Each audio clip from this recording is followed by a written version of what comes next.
Aleluia. Não sei vocês, mas eu tenho sentido a presença do Senhor. Glória a Deus, aleluia. Glória a Deus. Se o culto terminasse agora, eu já sairia de outra forma como entrei. Efésios capítulo 3. Para quem esteve aqui em janeiro, no culto da família, veremos a segunda parte, a última parte desta passagem. Vamos ler Efésios capítulo 3, versículo 14, que diz o seguinte: por causa disso, me ponho de joelhos perante o Pai de nosso Senhor Jesus Cristo, do qual toda a família dos céus e na terra toma o nome, para que, segundo as riquezas da sua glória, vos conceda que sejais corroborados com o poder pelo seu Espírito do homem interior, para que Cristo habite pela fé no vosso coração, a fim de, estando arraigados e fundados em amor, podeis perfeitamente compreender com todos os santos qual seja a largura, qual seja o comprimento, qual seja a altura, qual seja a profundidade, e o conhecer o amor de Cristo, que excede todo entendimento, para que sejais cheios de toda a plenitude de Deus. Ora, aquele que é poderoso para fazer tudo mais, muito mais abundantemente, além daquilo que pedimos ou pensamos, segundo o poder que em nós opera, a Ele se glória na igreja, por Jesus Cristo, em todas as gerações, para todo sempre. Amém. Mês passado nós falamos até do versículo 17, e iremos decorrer agora a partir do versículo 18, mas precisamos relembrar algumas coisas. Paulo aqui estava fazendo uma oração para a igreja de Éfeso, e ele estava preocupado, até o que ele falou nos versículos anteriores, no capítulo 2, versículo 20, que ele fala: edificado sobre o fundamento dos apóstolos e dos profetas, de que Jesus Cristo é a principal pedra da esquina, no qual todo edifício bem ajustado cresce para templo santo do Senhor, no qual também vós juntamente sois edificados.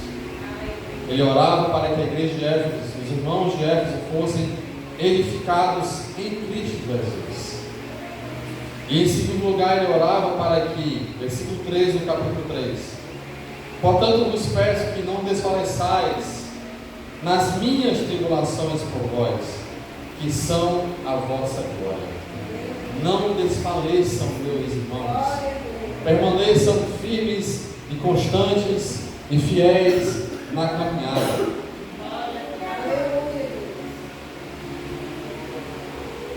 Lembra que falei: não desfaleça da sua família. Não desista daquele seu ente querido.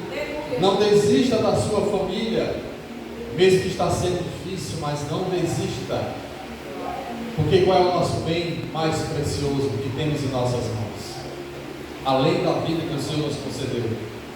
É a nossa família. Aqueles que, quando vemos sofrer, sofremos junto com eles, mesmo que alguns, às vezes, a gente quer dar assim uns petelecos nas orelhas, mas é como eu sempre falo: o amor e o ódio, eles andam lado a lado, às vezes andam de mãos dadas. Você briga, você reclama, tem alguns que reclamam mais que a medida, mas quando alguém faz isso em um relacionamento, é porque aquela pessoa ainda acredita naquela relação. Mas quando chega a indiferença, é porque não existe mais amor, não existe mais crença e fé que aquela relação ainda vai dar certo. E Paulo ele estava orando para que justamente os irmãos de Éfeso fossem edificados, ou seja, fortalecidos, estruturados em Cristo Jesus, e que eles não desfalecessem, não desistissem, não enfraquecessem na caminhada. E a partir do versículo 18, nós vamos perceber que Paulo, com tudo isso que ele vem falando, no versículo 14, 15, 16, 17, sobre a oração que ele vem falando, que ele vem fazendo para os irmãos de Éfeso, ele queria e ele orava para que os irmãos em Éfeso alcançassem o poder do Espírito Santo, a edificação, que também eles permanecessem e tivessem a presença de Cristo em sua vida. A oração de Paulo era para que os irmãos em Éfeso tivessem o poder do Espírito Santo e permanecessem com a presença de Cristo em sua vida. Você quer ter uma família abençoada? Ore ao Senhor para que Ele lhe conceda cada vez mais o poder do Espírito Santo, para lhe dar estratégias para suportar as lutas, para confrontar as lutas, para enfrentar o inimigo de nossas vidas que tanto tenta destruir aqueles que tanto amamos. E oremos e busquemos também para permanecermos presentes com a presença de Cristo em nossa vida, porque sem o Senhor em nossa vida, nada podemos fazer. O inimigo ele tenta, todos os dias, com todas as armas que ele tem, destruir a mim, a você e a nossa família. Alcançando isso, a igreja, a família, eu e você que somos a igreja do Senhor, que Ele é o cabeça, vamos poder compreender o plano divino, o plano que Deus tem para a nossa vida. E segundo, poderemos conhecer, olha que tremendo, o amor de Cristo. Por que ele fala? Porque no versículo 17 ele fala, para que Cristo habite pela fé do vosso coração, a fim de, ou seja, com o propósito de quê? Estando arraigados e fundados em amor. Olha que a oração que ele fez anteriormente, a edificação está presente, está firmado, poderdes perfeitamente compreender. Ele vai falar na frente do amor de Cristo. Iremos focar aqui, principalmente essa compreensão aqui desse amor de Cristo. No verso 18, Paulo traz a dimensão desse amor. Buscamos ou não buscamos amor todos os dias? Buscamos ou não buscamos que alguém nos ame? Mas até que ponto, até que contexto, até que situação nós achamos que as pessoas merecem o nosso amor? Até onde vai o nosso limite? Mas lembre-se e olhe para Cristo na cruz. Até que limite ele foi? Como um homem não suportaria. Mas ele olhou para mim, para você, e viu que era necessário ele seguir adiante e permanecer no seu ministério. Como diz em João 3,16, porque Deus amou o mundo de tal maneira, e é essa tal maneira que iremos tentar entender e compreender na noite de hoje, se é que isso é possível. E ele vem falar no versículo 18, poderes perfeitamente compreender. Olha que interessante que ele vem falar de compreensão, aprendizado, ensino, assim como vem falando em Romanos 12, não vos conformeis com este mundo, mas renovai o vosso entendimento. Aí continua, com todos os santos, qual seja o que? A largura. Que largura é essa que ele vem falando? A largura dos irmãos, se é magro, se é gordo, se é alto, se é baixo. Não é isso que ele vem falar. 1 Reis, capítulo 4, versículo 29 até o 30 diz o seguinte: e deu Deus a Salomão sabedoria e muitíssimo entendimento e largueza de coração, como a areia que está na praia do mar. E era a sabedoria de Salomão maior do que a sabedoria de todos os do Oriente e do que toda a sabedoria dos egípcios. E era ele ainda mais sábio do que todos os homens, e do que Etam, Esaíta, e do que Emã, e Calcol, e Darda, filhos de Maol. E correu o seu nome por todas as nações em redor. O que foi que Salomão orou? O que foi que ele pediu para Deus? Sabedoria. Sabedoria para saber julgar as causas do povo. Sabedoria para saber entrar e sair de qualquer lugar.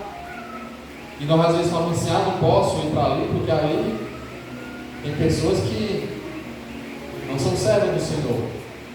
Para que nós somos chamados? Para pregar o Evangelho a toda e qualquer criatura. Mas o ponto que eu quero chegar aqui é que ele fala de largueza de coração. Deus concedeu a Abraão largueza de coração. Largueza é sinônimo de largura.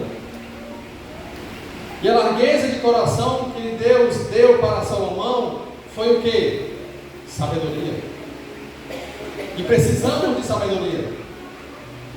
Mas há de colocar um parêntese aqui, porque existe a pessoa sábia e existe o sabido. O sabido é aquele que se prevalece nas situações.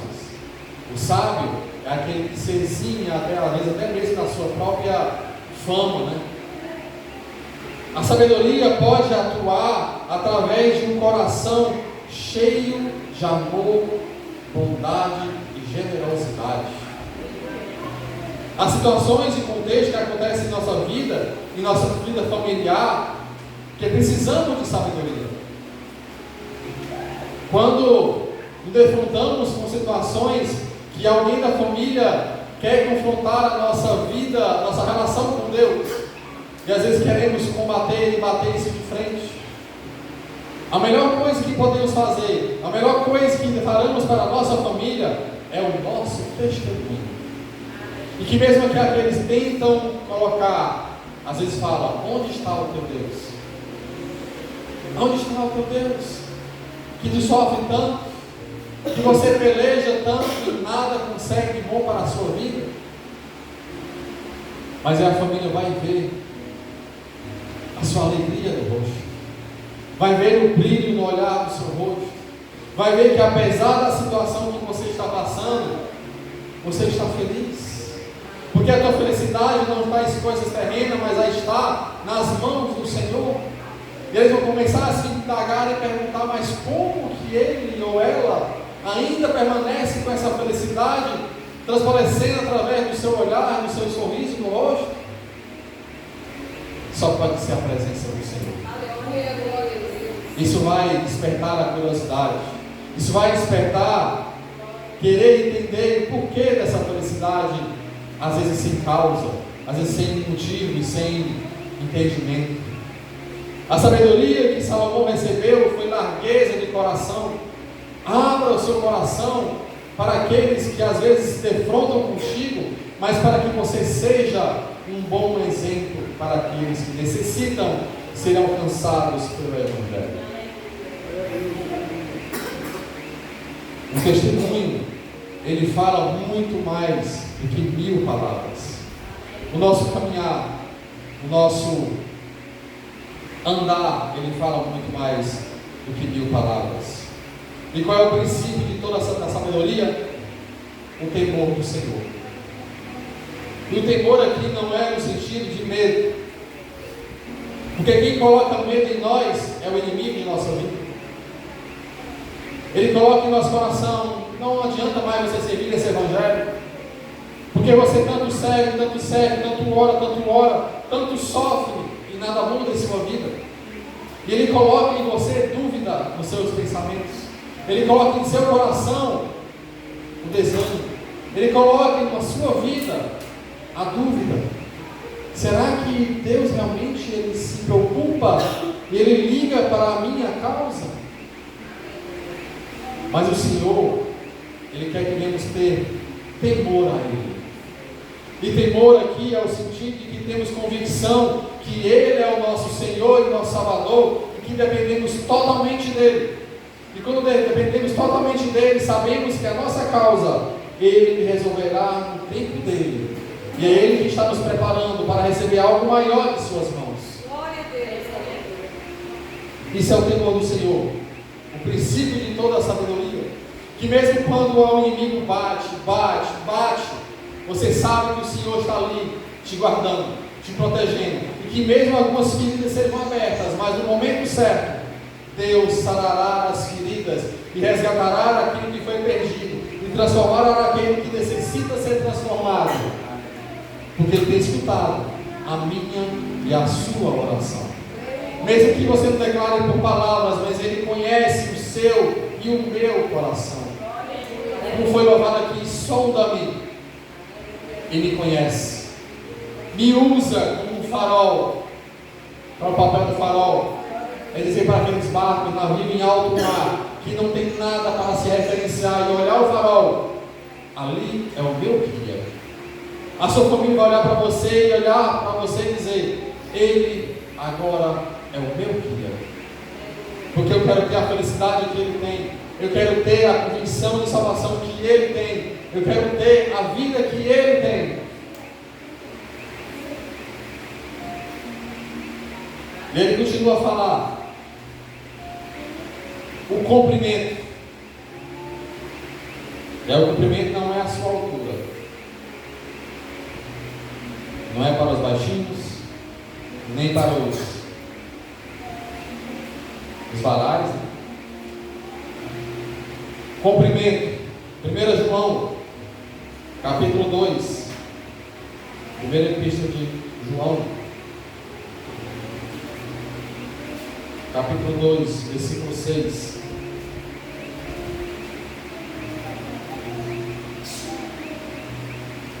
Aquele que diz que está nele, também deve andar como ele andou. Eu e você fomos chamados, e estamos em uma caminhada, estamos em um caminho. Jesus falou: eu sou o caminho, a verdade e a vida. E estamos nessa caminhada, mas esse caminho, ele é cumprido, ele é longe, ele é, como diz o Pedrinho jogando videogame comigo, longura. Essa palavra existe, Pedrinho. Eu pensei que não existisse, mas existe. Longura é sinônimo de comprimento, de longitude, né, na geografia. Longitude e latitude são sinônimos. Então nós estamos num caminho, mas ele é longo, ele é comprido. Por isso que Paulo se preocupou na sua oração: não desfaleça, porque a caminhada é longa e é árdua. O caminho é estreito, a porta é estreita. É difícil, não vai ser fácil. No mundo tereis aflições, mas tem bom ânimo, porque eu venci o mundo. Ele revela a nossa caminhada em Cristo. Estamos nessa caminhada, e às vezes estamos enfraquecidos, e às vezes o Cristo nos coloca nos braços, nos carrega. Paulo teve uma trajetória tremenda com Cristo. Ele mostra até em 2 Coríntios capítulo 6, versículo 3 a 10, diz o seguinte: não dando nós escândalo em coisa alguma, para que o nosso ministério não seja censurado, antes como ministros de Deus, tornando-nos recomendáveis em tudo. Olha aqui um exemplo: recomendáveis em tudo. A sua família, você tem convicção que eles te recomendam para outras pessoas? Ou eles dizem assim: Deus que me livre de recomendar o meu irmão, Deus que me livre de recomendar a minha irmã?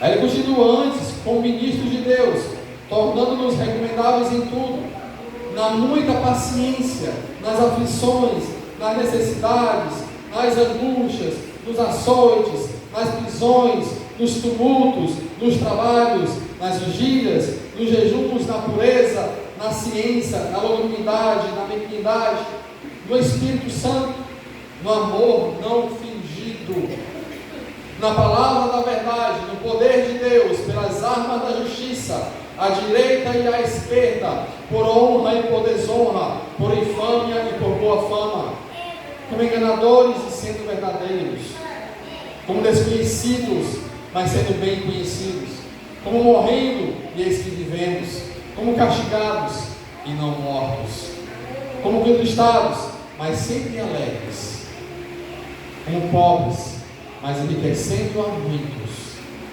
como nada tendo e possuindo tudo. Precisa falar mais alguma coisa? Essa é a caminhada que Paulo tinha com Cristo, mesmo nas vigílias, nos açoites, nas lutas, nas intempéries da vida, nas dificuldades da vida, nos açoites da vida. Ele estava caminhando com Cristo, para que ele fosse recomendável, para que ele fosse o farol da vida de muitos, que olhavam para ele como exemplo de vida a ser seguido. Muitas vezes queremos e oramos para que Deus salve a nossa família, mas Deus está esperando que nós sejamos a coluna firme em nossa casa, e Deus quer trabalhar primeiramente em nossa vida, antes de trabalhar na nossa família. Mas não nos colocamos no lugar de coluna, queremos colocar apenas como lugar de porta. Deus entre em nossa casa e faça a obra, mas Deus quer que venhamos estar dentro de nossa casa como coluna firme, para sustentar aquela casa com as nossas orações, e Ele vai trabalhando, mesmo em silêncio, vai trabalhando, e restaurando aquele que foi perdido, e restaurando aquele que foi perdido.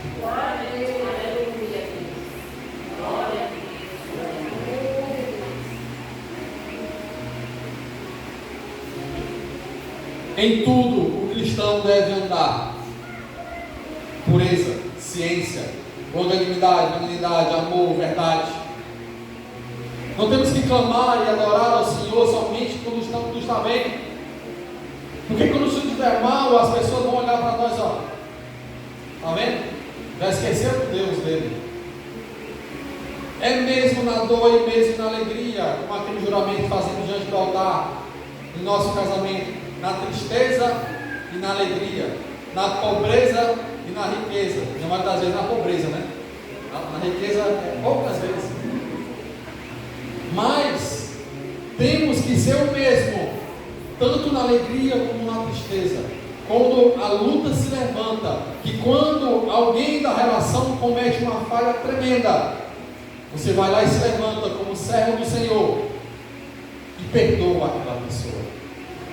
Eu vi esses dias um vídeo, acho que as pessoas que são antenadas na pessoal vão lembrar, talvez, desse vídeo, que um serial killer, não lembro de qual década, acho que foi a década de 80, lá nos Estados Unidos, ele matou e estrupou mais de 40 crianças e adolescentes. Um serial killer, um sociopata. E se eu errar, me corrige. O sociopata, ele não tem sentimentos. Ele é frio, ele é uma rocha humana. Então, no julgamento, lá tem a cultura de que as pessoas que eram da família das vítimas podiam ir para o julgamento e declarar algumas palavras para o julgado, para aquele que está sendo condenado, julgado na verdade. E muitas mães foram lá e pais e falaram: você é um monstro, você deve morrer, e eram só palavras duras para ele. E como é que ele olhava para as pessoas? Um sinal de esnobe, quase sorrindo, esnobando aquilo que as pessoas estavam falando.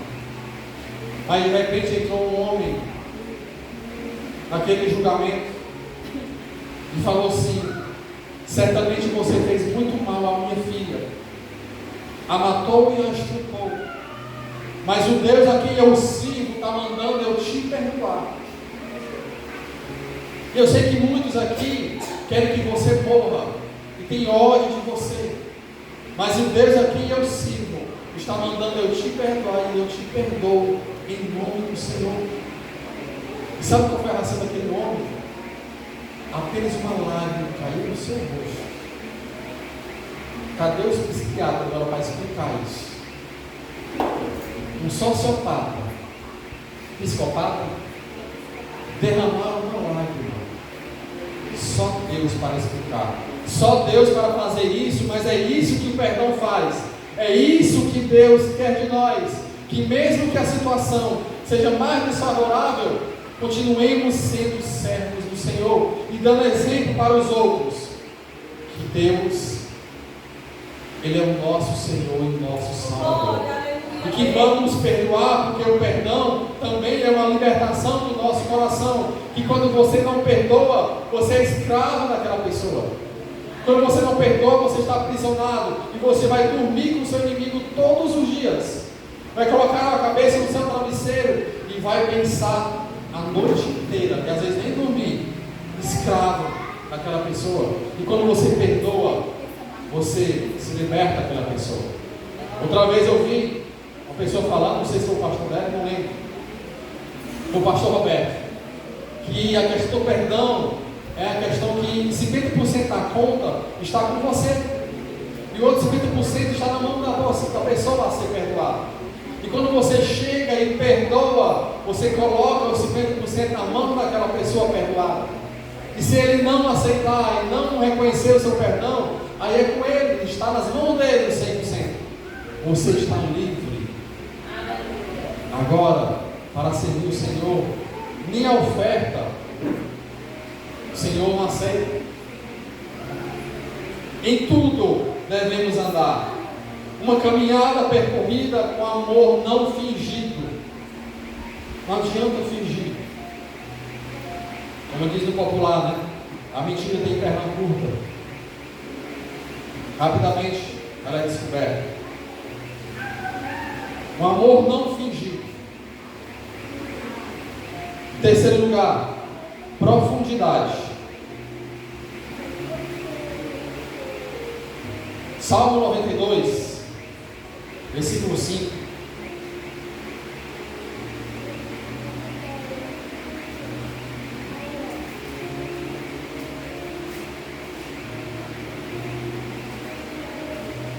Quão grandes são, Senhor, as tuas obras, muito profundos são os teus pensamentos. O Espírito Santo nos ensina a conhecermos as profundezas de Deus. Podemos conhecer a Deus em toda a sua plenitude. Podemos conhecer a Deus na sua forma completa. Como seres humanos, não. Como seres naturais, não. Mas o Espírito Santo nos revela e nos ensina, através da palavra do Senhor, como é o nosso Senhor e nosso Salvador. Porque se nós olharmos logo adiante, ele fala, no versículo 19, para que sejais cheios de toda a plenitude de Deus. Nós, como seres mortais, não podemos conhecer a Deus, mas o Espírito Santo nos revela, nos mostra a face do Senhor e nos mostra as profundidades. E Ele quer que venhamos viver nas profundezas do Senhor e podemos nos aprofundar no Senhor. Mas muitos hoje querem estar somente no superficial, somente aquilo que é momentâneo, aquilo que é passageiro, aquilo que me serve somente para agora. É o drive-thru, né? Vai lá e se serve, vai-se embora. É a cultura do miojo, fast food. A cultura do miojo, né? Ora, prato de comida em 3 minutos, meu Deus, coisa fácil. Só 3 ingredientes: água, o miojo e o tempero lá que é o mais saboroso. Facinho, facinho. É a cultura de hoje. Para hoje, para agora e para ontem. Não quero esperar o superficial. E muitos de nós queremos viver as relações superficiais. Prazeres momentâneos, prazeres que são somente para agora, não importam amanhã, mas Deus vai nos chamar para ter uma relação profunda com Ele, uma intimidade profunda com Ele. E para isso temos que ter a revelação do Espírito Santo através da palavra do Senhor. Mas quantas e quantas vezes você abre a palavra do Senhor todos os dias para meditar nessa palavra? Um pequeno exemplo, né? Não que isso sirva para todos, mas para poder ir para o trabalho, eu acordava 15 para as 6. E aí na correria do dia a dia, eu não tinha tempo para ler a palavra. Não dava tempo. Não vou ser mentiroso e dizer que dava. Dava um pouquinho de tempo para o almoço e olha lá. Mas eu achava que era pouco. E o que eu fiz? Sacrifiquei meia hora do meu sono. Acordei meia hora mais cedo. E a primeira coisa que eu faço, a Bárbara sabe muito bem, é comer. Mas eu como as duas formas logo. Enquanto eu estou tomando café da manhã, eu estou lendo a palavra. É o momento que eu acho mais propício, porque é o momento que eu estou com a cabeça fresca, aberta, livre de qualquer coisa errada ou pensamentos ruins. Estou ali, descansado, sem sono, e vou meditar na palavra. Então temos que buscar ter um relacionamento profundo com o Senhor. O Senhor quer resgatar a nossa família através da nossa relação profunda com Ele, e não superficial. E em quarto, a altura. Salmo 93, versículo 4.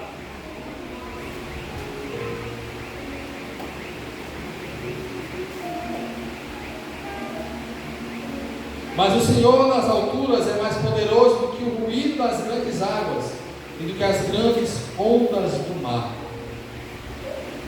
Nas alturas,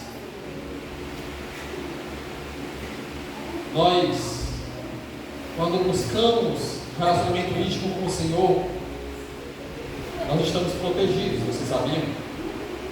Eu lembro que no curso de doutrina, quando eu preguei sobre a águia, qual a principal característica da águia? Jovens, qual é a principal característica da águia? Que ela tem de mais aguçado é a sua visão de águia. Mas por quê? Porque ela voa nas alturas, ela não voa raso. Quanto mais perto dos céus, maior nossa visão. Quanto mais perto desta terra, mais limitada a nossa visão. Deus quer que venhamos voar nas alturas e não no raso. Porque no raso você vai arranhar o seu peito, você vai se arranhar. E quem se rasteja no chão, quem é? Quem foi que Deus falou assim: agora por causa disso rastejará sobre a terra? A serpente.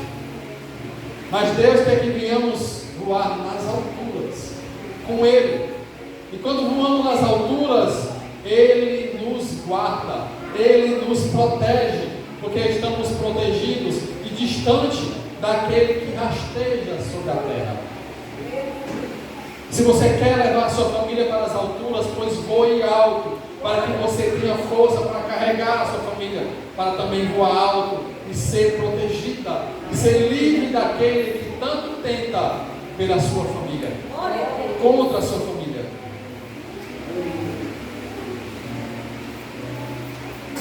Eu tenho que correr um pouquinho para poder encerrar, porque senão não vai dar para encerrar. E vamos para o versículo 19. E conhecer o amor de Cristo. Tudo isso que eu falei foi justamente nós conhecermos o amor de Cristo.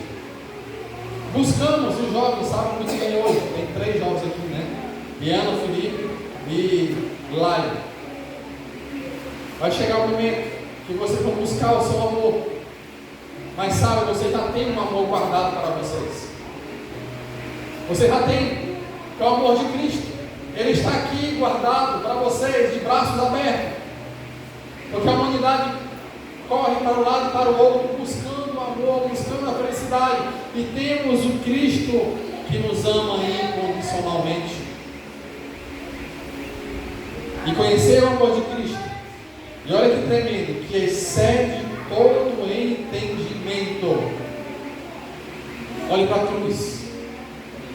Dá para compreender, dá para entender como ser humano natural o que Cristo fez na cruz do Calvário, e ainda sem merecer, e ainda por nós que não merecemos nada. Isso não tem como compreender se não for revelado pelo Espírito Santo através do Evangelho de Cristo. Excede todo entendimento para que sejais cheios. Deus quer nos preencher. Deus quer que venhamos transbordar. Quando transbordamos, quando o copo transborda, ele atinge outros ambientes. Atinge o ambiente da mesa que está ao seu redor. E quando Deus quer nos encher, é porque Ele quer nos derramar, para que a nossa família seja alcançada. Mas se buscarmos somente a superficialidade, se buscarmos somente o ar no raso, não vamos transformar nunca em nossa vida, e não vamos alcançar a nossa família. Não vamos. Mas Deus quer nos encher, Ele quer nos preencher, como aquela botija daquela mulher que o profeta falou assim: pegue as vasilhas, e foi só enchendo, só enchendo, só enchendo. E Deus quer encher a sua casa, Ele quer encher a sua casa do azeite, que é a presença do Espírito Santo, para que o seu lar seja reconhecido como um pedaço do céu, e muitos tenham a felicidade e a alegria e o prazer de estar na sua casa. Como diz a irmã Bárbara, eu quero um dia o meu bolo lá na sua casa, festejando a vitória da sua luta. Se for fazer um bolo, faça um bolo de batata. Aí eu quero estar mesmo. Mas se for do bolo, eu também vou. No versículo 20: e quando oramos, quando buscamos ao Senhor e fazemos tudo conforme a sua palavra, o que é que o Senhor faz? Ele atende, Ele responde, Ele corresponde à nossa oração. Porque quando Ele diz, versículo 20: ora, aquele que é poderoso para fazer tudo muito mais, Ele vai te surpreender. Porque aquilo que você tem pedido, Deus vai te surpreender. Ele vai fazer além daquilo que você tem pedido e tem clamado a Ele. Ele tem poder para fazer tudo muito mais abundante, além daquilo que pedimos ou pensamos, segundo o poder que em nós opera. Olha aqui nós novamente, como instrumentos nas mãos do Senhor. Ele quer nos usar para que venhamos levar esse Evangelho para dentro de nossa casa, dentro da nossa família, e aonde colocarmos a planta de nossos pés, a palavra do Senhor seja notória naquele lugar. Ele quer nos usar, Ele quer nos fazer como farol, segundo o poder que em nós opera. E outro detalhe aqui, que não somos nós que estamos fazendo isso, não é nossas próprias forças e mãos que estamos fazendo isso. É o Senhor que opera em nós. A capacidade de fazermos nossa vida é o Senhor que nos concede. A capacidade que temos de pregar não é porque eu estudei ou que eu tenho isso aqui, não. É o Senhor que opera. É o Senhor que opera você através da sua oração. É o Senhor que opera através do seu testemunho. É o Senhor que opera através da sua vida, da sua oração, de seja o que for que você faça. Ah, mas eu não faço nada na casa do Senhor. Pois ore. Faça, entregue um alimento, faça uma oração, faça o que for. Mas Deus vai operar através da sua vida, daquilo que você tem, que Ele tem te dado. A esse quem? A Deus. Porque Paulo estava preocupado que as pessoas não viessem olhar para si mesmas e se vangloriassem. Mas a esse, a Deus, glória na igreja. Interessante que isso aqui é bem contemporâneo, é bem atual. Glória a Ele na igreja, não é em qualquer lugar. É claro que glorificamos ao Senhor em todo e qualquer lugar, a Ele e honra. Mas quando depois de uma luta dessa, depois de uma batalha longa dessa, uma caminhada árdua, Deus quer que venhamos declarar para todo mundo e dar o testemunho da vitória que alcançamos, para que outras e outras vidas que estão necessitando de uma força, de um ânimo, venham também se levantar e se fortalecer na presença do Senhor. É por isso que devemos estar sempre nos congregando para nos ajudarmos uns com os irmãos. A esse glória na igreja, por Jesus Cristo, em todas as gerações, para todos sempre. Amém. Fiquemos de pé, em nome de Jesus.